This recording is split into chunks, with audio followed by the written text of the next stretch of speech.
తాకట్టులో ఉన్న మీ బంగారాన్ని విడిపించి ఆ రోజు ఆన్లైన్ రేటుకి మేము కొంటాం. Bhavani gold company.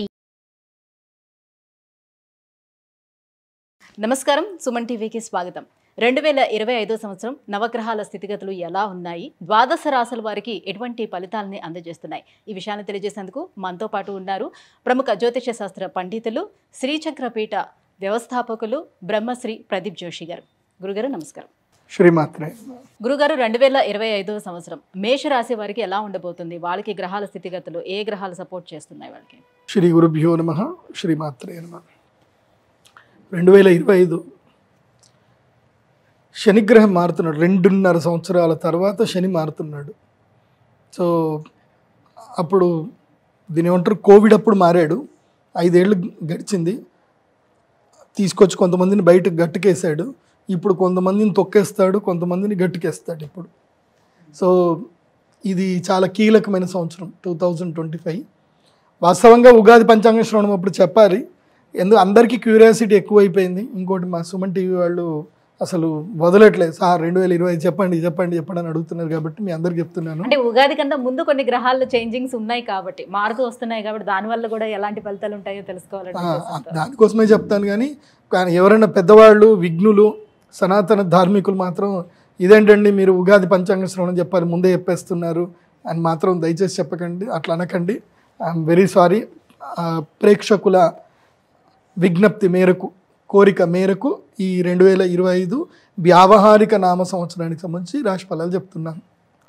ముందుగా మేషరాశి. మేషరాశి వారికి జనవరి 1 నుంచి మార్చ్ 28 వరకు 100 డేస్ కౌంట్ డౌన్ స్టార్ట్. 100 రోజులు కౌంట్ డౌన్ రాసుకోండి. ఒక్కొక్క రోజు మీరు పేపర్ చెంపుతున్న కొద్దికి మీ జీవితంలో మంచి రోజులు ఒక్కొక్కటి అయిపోతున్నాయని గుర్తుపెట్టుకోండి. There are upcoming very very harmful and bad days for మేషరాశి.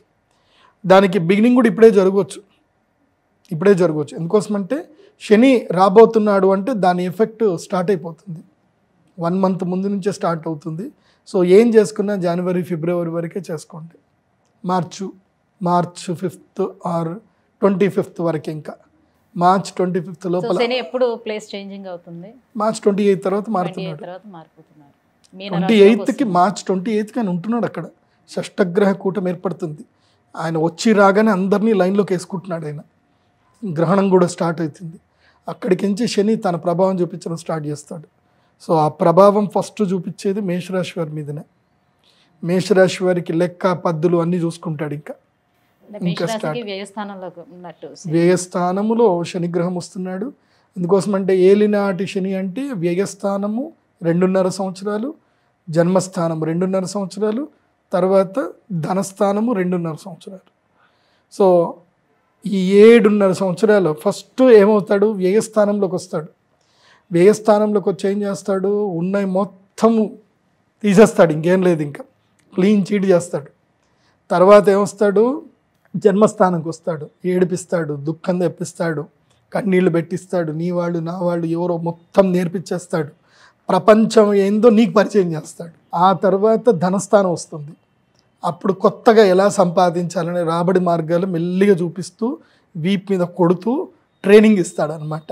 అంటే ఎట్లా బతకాలి అని ట్రైనింగ్ ఇస్తాడు. అంటే ఈ ఫస్ట్ 5 years బాగా వాయింపు అయిపోతుంది. 7.5 years మొత్తం వాతలే ఉంటాయి. అంటే ఎవరికైనా ఒక 5 సంవత్సరాలు కష్టంగా ఉంటుంది, ఇంకో మిగతా 2.5 సంవత్సరాలు ముందు వాత తర్వాత సున్నం, తర్వాత హీలింగ్. అంతే. ముందు వాత పెడతాడు. 2.5 సంవత్సరాలు వాతలే పెడతాడు. అది ఇక్కడికి వస్తాడు కదా, నీకు వాత పెట్టినా తెలియదు. అదేంటంటే దాని ఏమంటారు, అనస్థీషియా ఇచ్చి సర్జరీ చేస్తారు కదా, అలా అనస్థీషియా ఇచ్చినట్టుగా ఉంటుంది అనమాట. నీకు నష్టం జరుగుతున్నా నువ్వు ఒప్పుకో. అది వస్తుంది, డబ్బులు వస్తాయి, అడిగిపోతాయి, పని జరుగుతుంది అని మంచోడు పెళ్ళని చెప్తుంది. ఏమండి నాకు ఎందుకో డౌట్ వస్తుందండి, వాడేదో నాకు మంచోడు లెక్కనే కనిపిస్తలేడు, వాడు మోసం చేసేటట్లు కనిపిస్తున్నాడు అంటే, ఊకో నీకేం తెలుసు, పైసలు సంపాదించు నీకు రాదు. ఇట్లా పెడితే ఇప్పుడు ₹1 కోటి పెడితే 3 సంవత్సరాలకు 4 కోట్లు వస్తాయి, నీకేం తెలుసు అంటాడు. కథం ₹1 ఎగిరిపోతాయి. తర్వాత పెళ్ళం చీపు తిరిగేస్తుంది. నేను చెప్పిన ఆ రోజు నీకు వినబడలే, నేను చెప్పలే అని అంటుంది. అదే ఉంటుంది. కానీ వినరు. అంత జరిగినా సరే నేను తప్పు చేయలేదు, వాడు వస్తాడు. వస్తాడు నా రాజు నాకు డబ్బులు తీసుకొని వస్తాడు అని చూస్తారు. ఎందుకోసం అంటే గతంలో జరిగింది ఇది. ఇక్కడనే చార్మినార్లో నాకు ఒక క్లయింట్ ఉంటాడు. ఆ క్లయింట్ భార్య నన్ను అన్నయ్య అన్నయ్య అని పిలుస్తుంది. 2 పిల్లలు ఉంటారు, 3 పిల్లలు ఉంటారు. వాళ్ళు మామయ్య విపరీతమైన ప్రేమ నేనంటే.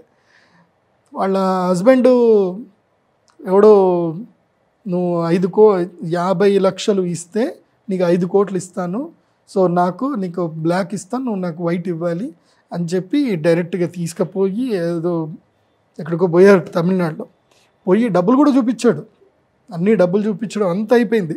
50 లక్షలు ట్రాన్స్ఫర్ చేశాడు అఫీషియల్గా. ఎన్ని సంవత్సరాలు అయింది? 3 సంవత్సరాలు అయింది. వాడు ఇంకా డబ్బులు తిరిగిస్తలేడు. ప్రతిసారి ఫోన్ చేసినప్పుడల్లా లిఫ్ట్ చేస్తాడు, అవుతుంది ఇప్పుడు ఎలక్షన్స్ ఉన్నాయి కదా, బ్లాక్ మనీ పట్టుకుంటారు, పంపించేది లేదు అంటాడు. వాడు ఎట్లా చెప్తాడో కానీ వీడైతే వింటాడు. ఇంకా ఇప్పటికీ వాడు డబ్బులు పంపించట్లే. నా దగ్గరికి వచ్చాడు, వాళ్ళ ఇక అన్నయ్య అంటది కదా, ఆమె ఏడ్చుకుంటూ వచ్చింది, అన్నయ్య ఈయన మొత్తం డబ్బులు తీసుకెళ్ళాడు, పెట్టేసిండు, ఏం చేయాలి అర్థమవుతలేదు అని అంటే, నేను లేదు బావా వస్తా అంటాడు. నాకు బావా అని పిలుస్తాడు. లేదు బావా వచ్చేస్తుంది, మన ఇస్తాడు, మంచోడే, అదేదో ప్రాబ్లం ఉందంటున్నాడు, అది ఉందంటున్నాడు, డబ్బులు ఉన్నాయి నేను చూశానంటాడు. ఒరే పిచ్చోడా, పోయి సైబర్ క్రైమ్లో కంప్లైంట్ చేయని చెప్పి అప్పుడు నాకు తెలిసిన డీసీపీ ఏసీపీ గారితో మాట్లాడి చేపిస్తే అప్పుడు కంప్లైంట్. అప్పటిదాకా కంప్లైంట్ ఇవ్వడానికి పోయినా కంప్లైంట్ తీసుకోలేదు వాళ్ళకి. సో ఇప్పుడు వాడు దొరకట్లే. ఇప్పుడు ఫోను ఇదైపోయింది, ఇంకా వాడు మొత్తం స్టాప్ అయిపోయాడు. ఇప్పుడు ఫోన్ నెంబర్ మార్చాడు. నేను అదే చెప్తా, ఏలినాటి శని స్టార్ట్ అయ్యేటప్పుడు ఇవే ఉంటాయి పంచాయతీలు. నేను అందుకే మేషరాశి వారికి చెప్పేది ఏంటంటే, అకౌంట్లో మొత్తం బ్యాలెన్స్ నిల్, అకౌంట్ అంతా క్లోజ్ చేసేసేయండి, మినిమం బ్యాలెన్స్ పెట్టండి, అకౌంట్ క్లోజ్ చేసేయండి. అకౌంట్లో ఉన్న డబ్బులు, సేవింగ్ అకౌంట్లో ఉన్న డబ్బులు తీసుకెళ్ళి మొత్తం కూడా ఏదైనా పర్ఫెక్ట్గా మొత్తం హెచ్ఎండిఏ ఇంకేం కాదు. అయితే మున్సిపల్ డెవలప్మెంట్ అథారిటీలో 35 సంవత్సరాలు లింక్ డాక్యుమెంట్. అదే హైదరాబాద్లో అయితే కనుక 50 సంవత్సరాలు లింక్ డాక్యుమెంట్లు కరెక్ట్ ఉంటేనే కొనండి. ఎందుకోసమంటే మీరు 30 ఏళ్ళైనా సరే హైడ్రా వచ్చేస్తుంది వాడికి, ఎప్పుడు ఎడకేసి కొలుస్తారో తెలియదు. సో ఇది అందరికీ చెప్తున్నాను, ఇది ఓన్లీ మేషరాశే కాదు. ఏదైనా మంచి ల్యాండ్ కొని కామ్గా కూర్చోండి, ఈ 7.5 సంవత్సరాలు కామ్గా కూర్చోండి. లేదంటే మాత్రం లిక్విడ్ క్యాష్ పెట్టుకుంటే మాత్రం నెత్తి మీద శని వస్తాడు కదా, ఎక్కడో ఒక చోట ఎవడో ఒక తలమాసినోడు వస్తాడు, మీ కొంప ముంచుతాడు. డోంట్ క్యారీ లిక్విడ్ క్యాష్, బాగా గుర్తుపెట్టుకోండి. మేషరాశి ఈ సంవత్సరము ది వరస్ట్ టైము, టాప్ 11 పొజిషన్లో ఉన్నారు మేషరాశి. అయిపోయింది, మీ గుడ్ టైం అయిపోయింది. సో గురు శనిలో ఇద్దరు కూడా సపోర్టింగ్ లేరు ఈ సంవత్సరం. గురువు లేడు, శని లేడు. అప్పుడప్పుడు మధ్యలో శుక్రుడు వస్తూ ఉంటాడు, అదేదో నాకు టైం దొరికినప్పుడు నేను చెప్తాను. సో నాది ఎట్లయినా స్టార్ మాలో రాశిఫలాలు వస్తాయి, ప్రతి వారం వస్తాయి, అవి చూడండి, అవి ఫాలో అవ్వండి.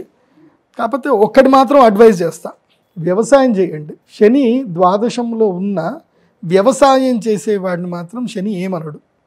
వ్యవసాయం అంటే ఇవైతే కూరగాయల పంటలు కానీ ఏవైనా పండించుకోండి, లీజుకి తీసుకొని కూరగాయల పంటలు మాత్రం పండించండి. దానివల్ల పెద్ద నష్టమేమి ఉండదు, కానీ అది కూడా కష్టమే. శని ఎప్పుడు ఎట్లా చేస్తాడో తెలియదు. శారీరక శ్రమ ఉండాలి, కానీ అది మంచిదే. ఇప్పుడు నా జీవితంలో నాకు ఏలినాటి శని వచ్చింది. నాకు ఏలినాటి శని వచ్చినప్పుడు నేను ఎంత ఏడ్చానో నాకు తెలుసు. అసలు ఎవరూ లేరు నాకు, నేను ఒంటరి అన్న క్లియర్గా వచ్చేసింది థాట్. సూసైడ్ చేసుకున్నామంత ఫీలింగ్, బాధ కలిగింది. కానీ 5 సంవత్సరాల తర్వాత ప్రపంచాన్ని మనకు పరిచయం చేస్తాడు. ఫస్ట్ మనల్ని బాధ పెడతాడు, తర్వాత ప్రపంచాన్ని పరిచయం చేస్తాడు, తర్వాత జీవిత గుణపాఠాలు నేర్పిస్తాడు. అప్పుడు ఉంటుంది జీవితం, అద్భుతంగా వెళ్తుంది. కాకపోతే అది తట్టుకోవాలి, 5 సంవత్సరాలు తట్టుకోవాలి. 2.5 సంవత్సరం నుంచి గురువుగా టీచర్గా మారుతాడు. మొదలు యమధర్మరాజులాగా మంచి కొడతాడు, ఇంకో సంవత్సరము తిండి లేక బాధ పెడతాడు, ఇంకొక సంవత్సరము టీచర్ అవుతాడు. అది బాగా గుర్తుపెట్టుకోండి మేషరాశి. కానీ ఇల్లు కట్టుకోండి, ఇల్లు కడితే మాత్రం శని సపోర్ట్ చేస్తాడు. ఇల్లు కట్టుకోవడానికి ఎందుకోసం అంటే ఇల్లు కడతా ఉంటే ఖర్చు అవుతూ ఉంటుంది కదా, మీరు ఇల్లు కట్టడానికి లేబర్లకు డబ్బులు ఇస్తారు కాబట్టి ఇల్లు కట్టండి. ఖర్చు అవుతుంది, అప్పు అవుతుంది, అన్నీ ఉంటుంది. మేషరాశి వారు ఈ సంవత్సరము తప్పకుండా ఏంటంటే, ఇదిగో ఈ మాల కృష్ణ స్ఫటిక మాల అని ఉంటుంది, తప్పకుండా కృష్ణ స్ఫటిక కృష్ణాంగారక మాల అంటారు. ఇది ఇలా ఇలా ఇలా ఇలా అని ఇట్లా వాసన చూస్తే మనకి నిప్పుల వాసన వస్తుంది. అంటే నిప్పు కణికలు కాల్చిన తర్వాత బొగ్గు వాసన వస్తుంది కదా, బొగ్గు స్మెల్ వస్తుంది. ఇది ప్రత్యేకంగా ఈ సంవత్సరము ఏలినాటి శని ఉండే వాళ్ళ కోసమే తెప్పించింది. ఓకే. కృష్ణ స్ఫటికమాల. కృష్ణ స్ఫటికమాల అంటారు. ఇది తప్పకుండా వేసుకోండి. ఇది ఎవరైనా superb గా మీకు నెగిటివ్ అందరూ వేసుకోవచ్చు. మెయిన్గా చెప్పాలంటే కుంభం, మీనం, మేషం వీళ్ళు, తర్వాత కన్య, తర్వాత సింహరాశికి అష్టమ శని, అష్టమ శని, సింహరాశికి అష్టమ శని, సప్తమ శని కీలకంగా కొడతాడు. తర్వాత అర్ధాష్టమ శని కూడా. అర్ధాష్టమ శని ఎవరికి వచ్చింది అంటే ఈసారి ధనుసు రాశి వాళ్ళకి అర్ధాష్టమ శని. సో తల్లి గండం. సో ధనురాశి వాళ్ళేమో వాళ్ళ అమ్మగారికి ఇవ్వాలి ఇది, తర్వాత సింహరాశి వాళ్ళేమో వాళ్ళ నాన్నగారికి వెయ్యాలి, కుంభ, మీన, మేషరాశి వాళ్ళు వాళ్ళే ధరించాలి తప్పకుండా. ఇది గుర్తుపెట్టుకోండి బాగా. ఇంకా పరిహారాల వరకు వస్తే ఇదే అంటారా? ఇది పరిహారము ఇక ఉంటాయి కదా, ఏదో ఒకటి చెయ్యాలి. ఇంకా ఇప్పుడు పూజలు కానీ శని పూజలు చేయాలి, మెయిన్గా వెంకటేశ్వర స్వామి ఆరాధన చేయాలి, అయ్యప్ప దీక్షలు స్వీకరించాలి. అయ్యప్ప దీక్ష తీసుకుంటే చాలా సిస్టమేటిక్గా ఉండాలి. అందరు ఇష్టం వచ్చినట్టు ఆ రాత్రులు 11, 12, 1, 2 గంటల దాకా అరిచి భజనలు చేసి పక్కోళ్ళని అందరితోటి. ఇప్పుడు మీరు భజన చేయటం వల్ల భగవంతుడు ప్రీతి చెందాలి. మీరు భజన చేయటం వల్ల పక్కింటోడు మిమ్మల్ని మీ శాపనార్థాలు పెట్టకూడదు. ఎంతసేపు అబ్బా ఇంత సౌండ్లు పెట్టి డీజేలు పెట్టి అని పక్కవాడు బాధపడకూడదు. మీరు ఇతరులను బాధపడుతూ చేసేది ఏది కూడా మీకు మంచి ఫలితాన్ని ఇవ్వదు. నేను అందరికీ చెప్తున్నాను, ఓన్లీ అయ్యప్పలకి కాదు, ముస్లిమ్స్కి కూడా చెప్తున్నాను. మీరు ఆజాన్ సౌండ్లు పెద్ద సౌండ్లు పెట్టి మీ ముస్లిం కమ్యూనిటీలోనే పక్కోళ్ళే అనుకుంటారు, అబ్బా ఏంది చిన్నపిల్లలు దడిచి లేచి కూర్చుంటారు, ఎందుకు అంత సౌండ్లు. మీరు ప్రార్థన చేసేది ఉంటే చక్కగా ఇంట్లో ప్రార్థన చేసుకోండి. ఈ మధ్య నేను ఈ కోకాపేటలో చూశాను, నేను వాడు గంటకోసారి బెల్లు కొడతాడు. ఈ మధ్య ఆ పల్లెటూరులు కూడా చూస్తున్నాను, చర్చిలు బెల్లులు కొట్టి మరి పక్కోళ్ళని ఇబ్బంది పెడుతున్నారు. మీరు ఇతరులను ఇబ్బంది పెట్టడం వల్ల మీ కమ్యూనిటీ పెంచుకోవడం మీకు ఏది ఉద్దేశం ఉందో నాకు తెలియదు, కానీ దయచేసి ఎవరిని ఇబ్బంది పెట్టకండి. మా సీఎం రేవంత్ రెడ్డి గారికి మాత్రం ఇది కనుక ఆయన కంట్లో పడితే మాత్రం తాట తీస్తాడు ఆయన. నాకు ఆయన మీద నమ్మకం ఉంది, సీఎం రేవంత్ రెడ్డి గారి మీద. ఆయన దృష్టికి ఇంకా సీరియస్గా పోలేదు. ఎందుకోసమంటే పక్క నిక్కచ్చి మనిషి సీఎం రేవంత్ రెడ్డి గారు. ఆయన చూసిన తర్వాత అర్థమైంది. ఇప్పటివరకు ఆయన ఏమో అనుకున్నాం, కానీ ఈ సంవత్సరం లోపల ఆయన నిక్కచ్చి మనిషి, ఏదైనా ముక్కుసీటుగా పోయే మనిషిని అర్థమైంది. ఎవడైనా భయపడేది లేదు, తగ్గేదే లేదని ఉన్నాడు. అందుకోసమంటే ఆయన చేసిన పనులు అట్లా ఉన్నాయి. పెద్దోళ్ళు ఎవరు అయినా సరే ఎవడైతే నాకేంది కూల్చేయంటే కూల్చేయాలి అంతే. సో మంచి పనే చేస్తున్నారు రేవంత్ రెడ్డి గారు. దయచేసి ఈ ఏవైతే పెద్ద సౌండ్లు తీసేసేయండి స్వామి అని నా రిక్వెస్ట్. అది ఎవరిదైనా సరే, ఏవి పుంగీలు ఉంటాయి కదా పెద్దవి, సుప్రీంకోర్టు ఆర్డర్ క్లియర్గా ఉంది, అవి తీసేసేయండి. ఎవడు పక్కోని డిస్టర్బ్ చేయడానికి లేదు. నేను సౌదీ వెళ్ళాను, దుబాయ్ వెళ్ళానండి. దుబాయ్లో ఎంత పెద్ద మసీదులు ఉన్నాయి, ఎక్కడ కూడా ఆజాన్ సౌండ్ లేవు, డిస్టర్బెన్స్లు లేవు. వాళ్ళు ప్రార్థన చేసుకుంటారు, వెళ్తారు, ప్రశాంతంగా ప్రార్థన చేసుకుని బయటకు వస్తారు. ఎక్కడా నాయిస్ లేదు, ఎక్కడ ఒక పోలీసు వాడు కనపడు, అసలు అక్కడ డిస్టర్బెన్సే లేదు. అక్కడ స్ట్రిక్ట్ గవర్నమెంట్. నాకు తెలిసి రేవంత్ రెడ్డి గారు కూడా ఇలాగే స్ట్రిక్ట్ గవర్నమెంట్ రన్ చేస్తే మీరే సీఎం, 10 ఏళ్ళు కాదు 100 ఏళ్ళు మీరే సీఎం, మీరు గవర్నమెంట్ రన్ చేస్తే. ఇట్లా గురుగారు, ఈ 2025 సంవత్సరం మేషరాశి వారికి ఎలా ఉండబోతుంది, వాళ్ళు ఎటువంటి పరిహారాలని పాటించుకోవాలి, ఎంత పద్ధతిగా ఉండాలి, ఈ విషయాలన్నీ కూడా తెలియజేసినందుకు ధన్యవాదాలు.